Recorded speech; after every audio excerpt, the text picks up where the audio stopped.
à tous et bienvenue aux 20h de la télévision du Burkina. Voici les titres. L'appareil judiciaire burkinabé est paralysé. Depuis ce matin, les magistrats ont entamé une grève d'une semaine pour exiger plus de liberté et l'application des textes relatifs à leur nouveau statut. Le ministre de la Justice appelle au respect du service minimum. L'Union africaine soutient le Burkina Faso dans sa lutte contre le terrorisme. Le haut représentant de l'Union africaine pour le Mali et le Sahel, Pierre Bouyoya, a été reçu cet après-midi par le président du Faso. Africalia, le forum économiste ouest-africain, ouvre ses portes demain. Les entreprises burkinabées comptent sur ce rendez-vous du monde des affaires pour relancer les activités durement éprouvées après les attaques terroristes de mi-janvier. Notre dossier du jour est consacré à ce sujet. Et puis Donald Trump continue de déjouer tous les pronostics. Le milliardaire américain a remporté haut les mains les primaires du Nevada avec 46% des votes des sympathisants républicains. Les juges ont jugé bon d'observer un arrêt de travail du 24 février au 1er mars 2016 pour réclamer plus d'indépendance et de meilleures conditions de vie et de travail. Nous avons fait un tour au palais de justice de Ouagadougou afin de constater l'effectivité de cette grève des magistrats. Des précisions avec Mokhtar Ouedraogo et Oumar Zombré. Nous sommes mercredi aujourd'hui. Initialement prévu pour des audiences civiles, il n'en est rien. Au palais de justice de Ouagadougou, aucun prévenu à la barre, ni d'avocat et encore moins de juges en témoigne ce fauteuil vide de la salle d'audience numéro 1. La grève des magistrats est la cause de cet arrêt momentané de fonctionnement des tribunaux. Les magistrats prévoient une grève d'une durée de 7 jours et qui s'achèvera le 29 février prochain. Chose qui pourrait laisser des séquelles sur toute la chaîne de justice, car durant ces jours de grève, toutes les audiences civiles et correctionnelles sont ajournées. Les seules portes encore ouvertes au palais de justice sont celles destinées aux tâches administratives telles que la réception des casiers judiciaires, les certificats de nationalité, délivrance des expéditions et autres, des tâches dévolues aux greffiers. Et cette grève des magistrats était au centre de la conférence de presse du ministre de la Justice ce matin. René Bagoro a rassuré que des dispositions seront prises pour assurer le service minimum. Plus de précisions avec Mokhtar Ouedraogo et Oumar Zombré. Devant la presse, le collectif pour un peuple uni estime que les passations de marché de gré à gré au niveau de l'administration, avec en toile de fond une certaine corruption, constituent une gangrène pour l'économie du pays. Le collectif pointe du doigt le fonds de développement de l'État. Cette grève d'une semaine, observée par les magistrats sur toute l'étendue du territoire, ne laisse pas de marbre leur ministre de tutelle. Au cours d'une rencontre avec la presse ce matin, René Bagoro a souligné la légalité de cette grève et aussi les dispositions qui encadrent l'exercice de ce droit. Donc nous ne voyons aucun inconvénient à ce que les magistrats aient en grève, parce que contrairement par le passé, les textes actuels n'interdisent pas le droit de grève aux magistrats. Mais il se trouve que la Constitution en son article 22 reconnaît le droit de grève, garantit le droit de grève, mais précise que son exercice se fait dans le cadre des lois et règlements. Ce qui veut dire que lorsqu'on parle de droit de grève, il faut voir deux dimensions. Il y a d'abord sa reconnaissance, ce qui est fait par la Constitution en son article 22, mais il y a aussi son exercice. Or, ce droit-là n'est effectif que quand il est reconnu, mais qu'il est réglementé aussi. Nous pensons qu'il y a encore possibilité de négocier. À la question de savoir si cette grève ne va pas paralyser temporairement tout le système judiciaire, le ministre rassure. Nous avons également utilisé cette loi de 1960. C'est cette loi qui prévoit effectivement qu'il faut déposer un préavis, qu'il faut le déposer auprès du président du Conseil des ministres. Et c'est cette loi qui permet au ministre de pouvoir faire des réquisitions en vue de la continuité du service public. Le ministre Bagoro dit être ouvert à tout dialogue afin de trouver une solution pérenne. Mais en attendant, les conséquences de cette grève sont déjà visibles sur le terrain, comme c'est le cas ici au palais de justice de Ouagadougou, où les audiences de ce mercredi ont été ajournées. Le Conseil des ministres s'est également penché sur la grève des magistrats. Le gouvernement dit prendre acte de l'arrêt du travail des magistrats. En ce qui concerne la réalisation d'infrastructures routières, les membres de l'exécutif ont décidé de mobiliser plus de 18 milliards de francs CFA pour la réhabilitation des routes. Il a aussi été question de la convocation du corps électoral pour les élections municipales du 22 mai prochain. D'autres dossiers ont été examinés. Des précisions avec Jean-Eudes Bayala et Olopoda. 18 milliards de francs CFA, c'est la somme nécessaire dans l'urgence pour l'entretien des routes nationales, régionales et départementales. Dans ce même ordre d'idée, il est prévu la création d'un fonds spécial routier burkinabé. Il existait un fonds déjà, ce fonds-là va connaître une certaine mutation pour être dans les fonds de seconde génération qui leur donnent donc une plus grande facilité dans le travail, mais également une facilité dans la collecte des fonds afin de prendre en compte un financement périn de l'entretien du réseau routier dans notre pays.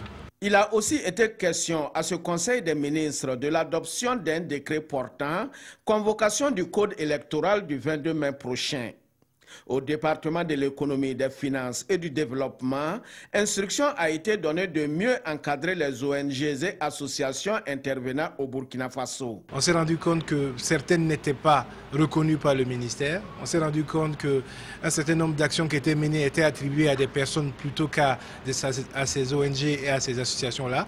Donc le gouvernement a instruit les ministres en charge de ces questions-là de mettre en place des cadres afin de mieux encadrer le travail de ces ONG et de ces associations-là, mais surtout également de mieux valoriser le potentiel des différentes régions par rapport aux besoins spécifiques, afin qu'on ne retrouve pas ces ONG-là et ces associations-là dans des secteurs où forcément, qui ne correspondent pas au programme de développement mis en œuvre par le président, et deuxièmement, qui ne couvrent pas des zones qui ont effectivement le besoin exprimé au niveau des populations. Le Conseil s'est aussi penché sur l'organisation et le fonctionnement du fichier national des registres de commerce et de crédit immobilier, une exigence des institutions financières sous-régionales en vue de permettre une mise à niveau du système. Et sur la question de la grève des magistrats, le gouvernement dit prendre acte. En l'état actuel, le gouvernement ne peut pas prendre des décisions sans une analyse profonde de la situation, sans tenir compte de toutes les revendications qui sont en cours et sans tenir compte des capacités réelles de l'État. Nous venons de sortir d'attentats, rien que le 15 janvier, et tous les efforts, sinon pour dire la plupart, le gros de nos efforts, est orienté vers la sécurisation du pays. Et c'est une question, à mon avis, qui concerne le Burkinabé jusqu'au plus profond de notre nation, de sorte que nous pensons qu'il ne nous paraît pas opportun, en l'état actuel, que pendant que nous sommes en train de nous battre, mettre tous les efforts nécessaires pour sécuriser notre pays, des gens puissent émettre des revendications catégorielles, quelle que soit leur légitimité. Et donc l'appel que j'ai à lancer, c'est, je dis toujours, le gouvernement ne refuse pas la négociation, est prêt à entrer en négociation tout de suite avec eux, mais nous ne pouvons pas prendre des décisions, quelle que soit la pression qui nous est faite, parce que nous voulons être réalistes avec nous-mêmes. Pierre Boyoya a été reçu en audience aujourd'hui au palais de Kosiam. L'Union africaine, par la voix de son haut représentant pour le Mali et le Sahel, salue l'élection de Roch-Marc Christian Kaboré à la tête de l'État burkinabé. L'Union africaine s'est dit disposée à aider le Burkina Faso dans son combat contre l'extrémisme violent et le terrorisme. On écoute Pierre Boyoya à sa sortie d'audience. Je voudrais aussi, au nom de l'Union africaine, lui exprimer les sentiments de solidarité pour ce qui s'est passé ici, notamment les attaques des terroristes contre la ville de Ouagadougou. Et lui dire que dans la lutte contre le terrorisme, l'Union africaine est avec lui, est avec le Burkina Faso, que la lutte contre le terrorisme, c'est une des préoccupations majeures de l'Union africaine, comme l'a montré d'ailleurs les débats au niveau du dernier sommet. C'est aussi une des préoccupations majeures de notre mission à Bamako, Misahel. Notre priorité numéro 1, c'est la promotion de la coopération régionale contre le terrorisme. et je voudrais lui expliquer ce que nous faisons, lui dire que nous sommes avec le Burkina Faso, nous sommes avec les pays du Sahel, dans des programmes extrêmement concrets de lutte contre le terrorisme, l'échange d'informations, mais aussi que nous travaillons ensemble sur les mécanismes opérationnels de lutte contre le terrorisme. Des propos recueillis par Jean-Eudes Bayala et Olopoda. Le collectif pour un peuple uni dénonce la corruption dans la passation des marchés publics au Burkina Faso. Le collectif tire la sonnette d'alarme et invite les autorités à assainir le milieu. Il estime également qu'il faut auditer la CENI avant ou après les élections municipales du 22 mai prochain. Souleymane Sanou, Janine Kambiré. Devant la presse, le collectif pour un peuple uni estime que les passations de marché de gré à gré au niveau de l'administration, avec en toile de fond une certaine corruption, constituent une gangrène pour l'économie du pays. Le collectif pointe du doigt le fonds de développement de l'électricité et invite les autorités gouvernementales à assainir le milieu. Le F2, au fait, ils ne sont pas à leur première forfaiture. Il y a eu d'abord des passations de marché de près de 6 milliards qui ont été faites de gré à gré. Il faut vraiment un assainissement au niveau de ce milieu, au niveau des marchés publics. Et nous avons demandé, puisque l'ARCOP est déjà là, et en dehors de l'ARCOP, il y a la SEE. Nous demandons que ces deux structures collaborent ensemble afin vraiment de poser des actes forts. Et ces actes forts-là, c'est quoi? C'est de contrôler et vérifier les différentes passations vraiment de marché qui se passent actuellement. Sur les aspects sécuritaires au Burkina, le collectif pour un peuple uni salue les efforts des forces de défense et de sécurité et les invite à redoubler de vigilance. Il estime aussi qu'il serait judicieux de réaliser un audit de la CENI avant ou après les élections municipales. Cela dans le but de tirer les enseignements pour améliorer le futur. 14 milliards de francs CFA pour apporter l'eau aux populations de Dori, Gorom Gorom et Falangoutou. Le projet Eau et croissance économique durable au Sahel est cofinancé par la coopération canadienne et par la compagnie Ayam Gold Essakane SA. Son lancement officiel a eu lieu hier à Ouagadougou. Des détails avec Jean-Eudes Bayala et Abdelaziz Yagibou. La coopération canadienne et la société minière Ayam Gold Essakane SA aux côtés de l'État pour zéro corvée d'eau dans le Sahel burkinabé. Ces deux partenaires ont donné hier le ton pour le début de l'exécution du projet Eau et croissance économique durable au Sahel. Projet qui leur a été soumis pour financement par les communautés et collectivités locales. D'une valeur globale estimée à 14 milliards de francs CFA, le projet dans sa phase 1 va coûter 7 milliards de francs CFA. On a travaillé à rendre l'eau potable disponible, mais ce n'est pas encore assez à grand volume. Donc, il était pour nous important de s'impliquer dans un projet d'envergure, de plus grande envergure, pour donner accès à une plus grande partie de la population du Sahel à l'eau potable. Le projet encore appelé Triangle d'eau englobe les communes de Dori, Gorom Gorom et Falangoutou. Une usine de traitement d'eau sera installée à Dori pour permettre à partir du barrage de Yakuta d'alimenter 45 000 personnes de la ville de Dori et 18 villages environnants. Avec la croissance démographique, la ville de Dori s'est retrouvée de plus en plus déficitaire. Donc la contribution de la station de traitement d'eau et la canalisation de cette eau potable à Dori va permettre effectivement de couvrir les besoins en eau de Dori. Il est attendu du projet un appui conséquent à la réalisation de latrines familiales et la promotion de bonnes pratiques d'hygiène pour 4 500 ménages de Gorom Gorom et de Falangoutou. Plus de 400 opérateurs économiques sont attendus cette année au Forum africain de développement des entreprises Africalia 2016, implanté à Bobo-Dioulasso. La FILSA, la filature du Sahel, prendra part à ce rendez-vous d'affaires. L'entreprise voit en ce forum une réelle opportunité de relance de ses activités en berne ces derniers temps. Karim Ilboudo, Amadou Dougué. FILSA, la filature du Sahel, renouvelle sa participation aux rencontres d'Africalia, le Forum ouest-africain de développement des entreprises. Pour le premier responsable de l'entreprise, cette rencontre d'Africalia est incontestablement un rendez-vous d'affaires et de partage d'expériences. Nous avons toujours participé, nous avons rencontré donc, des fournisseurs de machines qui sont intéressés parce que soit venant du Maghreb ou même de l'Europe ou même des Amériques et qui ont des propositions en termes de machines, outils, etc., etc. Mais aussi des gens qui sont intéressés un peu par exemple aux produits que nous faisions. La 4e édition du Forum ouest-africain de développement des entreprises se tient cette année dans un contexte difficile au Burkina Faso avec les récentes attaques terroristes perpétrées à Ouagadougou.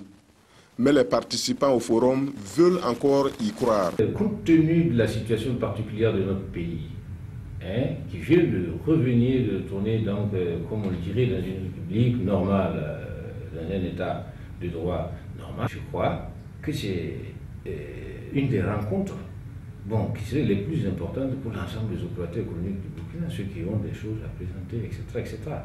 Industrie moderne de filature, Filsa a une capacité de production moyenne de 5000 tonnes de fil par an. Mais l'entreprise a pris un coup suite au bras de fer entre patronat et travailleurs en 2015. Aujourd'hui, Filsa essaie de se relever à nouveau et cela passe notamment par la quête de nouveaux partenaires. Après les attaques terroristes que le Burkina Faso a subies en mi-janvier 2016, le gouvernement a pris des mesures pour renforcer la sécurité sur l'ensemble du territoire. Mais la crise s'est installée dans le monde des affaires. Plusieurs entreprises ont vu leur chiffre d'affaires baisser. Africalia 2016 est perçu comme une aubaine qui permettra d'attirer des investisseurs étrangers. Daouda Ouattara, Monkunda Biri. Dans ce restaurant situé sur l'avenue Kwame Nkrumah, il est midi, l'heure du déjeuner. Mais les clients se font désirer. Une terrasse déserte. À l'intérieur, encore quelques habitués des lieux. Depuis l'attaque terroriste du 15 janvier dernier, le restaurant peine à reconquérir l'ensemble de sa clientèle. On n'arrive pas à joindre les deux bouts, ça honnêtement. Parce que si avant on faisait par exemple un certain nombre de recettes, et aujourd'hui on n'arrive même pas à faire le tiers de ce qu'on gagne, vous voyez ce que ça donne. Et on n'a pas eu de compression, il n'y a pas eu un personnel qui ne vient pas. Tout le monde vient. Mais apparemment, avec le gain qui rentre, ce n'est pas du tout ça, honnêtement. Plusieurs grands restaurateurs de la ville confient avoir perdu entre 40 et 60% de leur clientèle. Mais il n'y a pas que la restauration qui éprouve des difficultés. Les agences de voyage subissent elles aussi les conséquences des attaques. Des voyages annulés et de moins en moins de touristes en destination du Burkina. Nous sortons d'une période de transition suite à une insurrection. Tout ça, ça a des conséquences et il y a les conséquences à moyen terme, à court, à moyen terme et à long terme. Donc les événements de Cappuccino sont peut-être venus renforcer un climat déjà qui n'était pas assez favorable aux affaires. C'est l'ensemble de l'activité économique qui souffre de la morosité du climat des affaires. Issouf Compaoré est gérant d'une entreprise de livraison de matériel aux compagnies minières. Il avoue avoir perdu une part importante de son marché. Certains investisseurs préférant s'orienter vers d'autres horizons. Bon, ce que moi je constate, c'est quoi? J'ai beaucoup de partenaires qui sont en train de se retourner vers la Côte d'Ivoire. Parce que même matin encore, il y a des gars qui m'ont appelé pour me dire oui, je préfère aller tenter les chances en Côte d'Ivoire. Et puis c'est dans tous les secteurs, fourniture de matériel, BTP, les engins, voilà, les gens sont en train de traverser la frontière. De l'avis de ces acteurs, les solutions pour la relance économique dépendent tant de l'engagement du gouvernement que des efforts du secteur privé. Et les acteurs du secteur privé espèrent que les rendez-vous comme Africalia contribueront à réinstaller la confiance dans le climat des affaires et à attirer de nouveau les investisseurs étrangers vers le Burkina. Les membres du comité consultatif des aides alimentaires japonaises font le bilan de la coopération alimentaire entre le pays des hommes intègres et celui du soleil levant. La rencontre s'est tenue lundi dernier et concerne la période 2013-2014. Salif Belem, Nathalie Savadogo. Au cours de cette réunion, les membres des comités consultatifs des projets KR 2013-2014 vont, entre autres, évaluer l'état de la distribution du riz, identifier les problèmes qui pourront retarder la distribution, mais aussi dégager des pistes de solutions. Je dois dire que jusque-là, la coopération entre les deux pays se porte très bien. Le Japon a toujours apporté un appui alimentaire au Burkina Faso sous forme donc de riz. Et ce matin également, à l'issue donc de cette réunion de comité, il y aura un échange de notes au ministère des Affaires étrangères portant donc sur le CAER 2015. Le Burkina Faso connaît des déficits alimentaires liés aux aléas climatiques. Ces aides alimentaires en riz viennent compenser partiellement ce déficit. Son Excellence M. Ftaïchi, notre ambassadeur, et Son Excellence M. Bari, ministre des Affaires étrangères, de coopération et de burkinabé de l'extérieur, vont signer échange de notes pour le KR2 2015. Le montant en japonais, c'est 2 milliards 500 millions francs CFA. Au titre de l'année 2013-2014, ce sont 7 600 et 6 900 tonnes de riz que le gouvernement japonais a consenti pour la population burkinabé. L'axe Kupela-Fada est fortement dégradé, des jeunes remblaient les nids de poules pour faciliter la circulation des voitures et des camions, mais au passage, ils demandent de l'argent aux usagers pour le travail abattu sur la route, un acte diversement apprécié par les voyageurs. Nestor Yugbare, Mamadouba. Le phénomène prend de l'ampleur. Au mépris des règles de la circulation, ils arrêtent les véhicules, parfois à vive allure.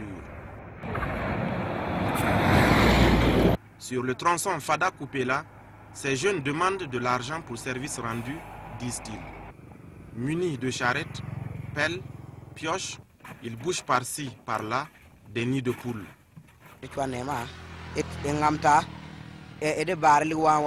Nous demandons de l'argent pour réparer la charrette et acheter du matériel, des bidons surtout, pour nous ravitailler en eau.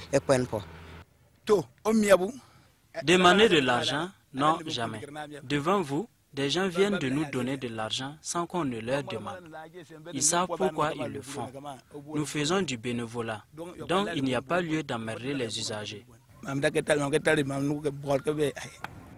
Tout en reconnaissant le bien fondé de cette action, certains usagers déplorent des méthodes peu orthodoxes des riverains. À un certain moment, ils sont là, ils attendent seulement de voir les véhicules arriver. Et là, ils courent, faisant semblant de travailler. Question simplement de storquer quelques sous donc, aux voyageurs. Ça rime un peu avec une sorte de mendicité, pour ne pas dire même de l'escroquerie. C'est pas normal ce qu'ils sont en train de faire, vraiment, parce qu'ils sont en train de faire ça de leur propre volonté. Et c'est leur milieu, leur endroit aussi. Mais ça les empêche aussi d'aller à l'école, parce que s'ils sont habitués à ça, là, ils ne vont plus à l'école encore. D'autres, par contre, pensent qu'il faut plutôt encourager cette initiative citoyenne. Ça fait 2 ans que je suis là. Mais dès que je les vois seulement, même si c'est 5 francs, c'est 10 francs, je jette sur la route. Pour les encourager. Parce que c'est des gens qui travaillent. Même la mairie doit s'occuper de ses enfants. Ils nous sauvent la vie. Combien de remorques qui tombent à cause de ces trous? Combien de camions qui tombent à cause de ces trous? Ce qu'ils font là, c'est un travail qui arrange tout le monde. Donc voilà pourquoi j'ai remis ce que j'en ai aussi pour le remercier à leur bienfait. En attendant la réfection de cette route nationale, les riverains se frottent les mains. Ce travail qui les occupe de 8h à 18h les permet d'empocher entre 6 000 et 10 000 francs CFA par jour. Au Niger, 3 jours après le double scrutin, les résultats ne sont pas encore disponibles. Les observateurs internationaux saluent la bonne tenue des élections. L'opposition y voit une mascarade électorale. Roger Kam, Nyarkiteda. L'heure est déjà au bilan au Niger pour les observateurs. Après leur communiqué conjoint, chaque institution fait sa déclaration. L'Union africaine en tête, elle salue la bonne tenue des élections présidentielles et législatives au Niger. L'élection a permis au peuple nigérien de choisir son président de la République et ses députés librement et dans la transparence. L'OIF, l'UEMOA, la CENSAD, le Conseil de l'Entente et la CEDEAO saluent aussi les efforts consentis par le peuple et les acteurs politiques nigériens pour des élections dans le calme et la sérénité. Les premiers résultats commencent à tomber et la coalition pour l'alternance COPA 2016 au Niger décrit la manière dont les élections sont organisées. C'est la catastrophe que l'on constate. Après, mais vous savez, ça c'est malheureusement dans nos pays, les gens nous prennent pour des pantins. Qu'est-ce qui se passe? L'observation d'une élection, ça ne se fait pas le jour. Logiquement, pour faire une bonne observation, il faut faire le début du processus, en tout cas un bon bout de temps avant et jusqu'à la fin. Aujourd'hui, on n'a pas proclamé les résultats et c'est dommage que les observateurs disent qu'il ne faut pas présager de ceci ou de cela. Pour le camp au pouvoir, ces critiques n'ont pas les raisons d'être. Vous savez, l'opposition, elle a commencé d'abord par tuer l'arbitre, parce que quand l'opposition dit que la Cour constitutionnelle elle n'y croit pas, il faut la dissoudre. Quand l'opposition dit que la CENI elle n'y croit pas, il faut la remettre en cause. Quand l'opposition dit que le fichier électoral, elle n'y croit pas à ce fichier électoral qui a été élaboré de façon consensuelle, évidemment vous pouvez déjà vous attendre à ce que cette opposition fasse une déclaration de... La CENI, pointée du doigt par l'opposition, n'a fait aucune déclaration officielle. Au moment où nous bouclions ces papiers, les décomptes se poursuivent à l'intérieur du pays, la centralisation au QG de la CENI aussi, mais là, une trentaine de communes sur 308 ont livré les résultats et donnent plus de 40% à Mahamadou Issoufou contre 29% à Ama Amadou. C'est la surprise des primaires républicaines aux États-Unis. Donald Trump a gagné le caucus du Nevada, une large victoire avec plus de 46% des voix. Donald Trump conforte son avance dans la course à l'investiture républicaine. Le milliardaire remporte haut la main le caucus du Nevada avec 44% des votes des sympathisants républicains selon les dernières estimations. Dans son QG de Las Vegas, l'homme d'affaires jubile. Nous allons laisser ouvert Guantanamo. On va remplir la prison avec tous les mauvais gars. On va avoir de belles frontières solides. On va construire le mur, vous le savez, et j'ai beaucoup de respect pour Mexico. On a gagné le vote des hispaniques, mais laissez-moi vous dire que le Mexique va payer pour le mur. Mexico is going to pay for the wall, right? Donald Trump compte plus de 20 points d'avance sur ses rivaux. Les sénateurs Ted Cruz et Marco Rubio sont au coude à coude pour la deuxième place. Marco Rubio obtiendrait 24% des suffrages, tandis que Ted Cruz recueillerait autour de 22% des voix. Les deux autres candidats républicains encore en lice, Ben Carson et John Kasich, sont crédités de moins de 10%. C'est la troisième victoire de suite pour Trump après la Caroline du Sud et le New Hampshire. On voit mal comment il ne continuerait pas sur sa lancée lors du Super Tuesday du 1er mars. Un match préparatoire des éliminatoires de la CAN Junior 2017. Les étalons juniors se sont imposés 1-0 face aux Panthères juniors. Le match s'est joué hier soir au stade municipal Joseph Konombo de Ouagadougou. Le résumé avec Amado Ilboudo et Jean-Modeste Ouedraogo. Exempté du premier tour des éliminatoires de la Coupe d'Afrique Junior, dont la phase finale est prévue sur le sol zambien en 2017, le Burkina Faso et le Gabon répètent leur gamme. Les garçons de Moussa Sanogo Falcao ont ici l'occasion de tester leur niveau réel. Le match connaît un début poussif, mais les jeunes burkinabés dominent largement les débats. En témoigne cette double occasion de Mohamed Kahan, repoussée par le portier gabonais. La défense gabonaise est à la peine, mais ne cède pas. Dans les arrêts de jeu de la première période, le capitaine des étalons, Abbas Kwanda, d'une frappe sourde, fait briller Jean-Noël Amonomé. Mi-temps 0-0. En seconde partie, le maître à penser des étalons fait entrer Cyril Kman et Zoumana Traoré. Un choix payant puisqu'à la 84e minute, Cyril Kman reçoit une passe 5 étoiles et ajuste le portier gabonais pour l'ouverture du score. 1-0, c'est le score final. C'est le bloc équipe qui était véritablement en place. Ils ont respecté tout ce qu'on a demandé. On a demandé de défendre au niveau de la ligne médiane. Ils l'ont bien fait. Ils récupèrent bien le ballon, mais comme vous l'avez dit, c'est au finish qu'il y a des problèmes. Au niveau de la première passe et aussi au niveau de la finition.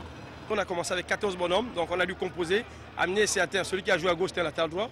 Ça nous a mis en difficulté parce qu'il n'a pas les mêmes attitudes quand il est à droite que quand il est à gauche. Maintenant, l'équipe du Burkina, c'était une équipe athlétique. On savait qu'il y avait eu le combat physique. Le tapis synthétique nous aurait gêné également. Gabonais et Burkinabés se retrouvent sur ce même terrain vendredi sous le coup de 15h30 pour le match retour. Ce sera le match de la revanche ou celui de la confirmation. Et puis, sachez que dans le cadre des matchs en retard de la 8e journée du championnat national de football, le Santos s'est imposé sur le score de 5-0 face au Bangui Sport. L'Uzo a battu l'Uzi sur le score de 3-0 et l'Asfa Yenega a dominé l'USCO sur la note de 2-0. L'officialisation de la naturalisation de l'ancien président du Faso, Blaise Compaoré, et la première rencontre entre le Premier ministre Paul Kaba-Thiéba et les centrales syndicales occupent les manchettes des quotidiens de ce mercredi 24 février. La revue de presse est avec Sibidi Issa Lankwande. Le premier face-à-face, Paul Kaba-Thiéba, centrale syndicale, est en une dans la quasi-totalité des parutions du jour. Foison de titres, mise en jambe avant le marathon du dialogue, une matinée syndicale la primature. Thiéba écoute la voix des sans-voix. Paul Kaba-Thiéba regrette certaines mesures engagées par la transition. Le gouvernement montre sa bonne foi et sa volonté à satisfaire les préoccupations des populations. Des mesures sont en cours dans les domaines de la gouvernance, de la valorisation du capital humain et l'amélioration des conditions de vie des populations. Même si le Premier ministre regrette certains engagements pris sous la transition, son gouvernement ne les réunira pas pour autant. Les syndicats, eux, préviennent « Notre comportement dépendra de celui du gouvernement ». Et sur les vérités de Paul Kaba-Thiéba sur la situation économique du pays, les syndicats rétorquent que ceux qui ont battu campagne et qui ont été élus doivent s'assumer. Blaise Compaoré, naturalisé ivoirien par feu judiciaire, s'interroge aujourd'hui au Faso. Ce n'est pas le fait que l'ancien président prenne une deuxième nationalité qui pose problème, pointe le journal, mais plutôt le contexte dans lequel survient cette naturalisation, surtout que l'on sait qu'il traîne un dossier judiciaire dans son pays d'origine. Il fait l'objet d'un mandat d'arrêt international dans l'enquête sur l'assassinat de Thomas Sankara. Serait-ce donc pour fuir la justice que Blaise Compaoré endosse ce pare-feu? C'est connu, poursuit le journal, la Côte d'Ivoire n'extrade pas ses ressortissants, même si Laurent Gbagbo et Charles Blé Goudé subissent en ce moment un interrogatoire à la CPI en territoire hollandais. Extradera, n'extradera pas. Aujourd'hui, au Faso, on croit savoir que non. Vraisemblablement s'ouvrira une hypothétique commission rogatoire et peut-être un jugement en terre ivoirienne. Voilà qui met fin à cette édition. Merci de l'avoir suivi. Passez d'excellents moments en compagnie de nos programmes.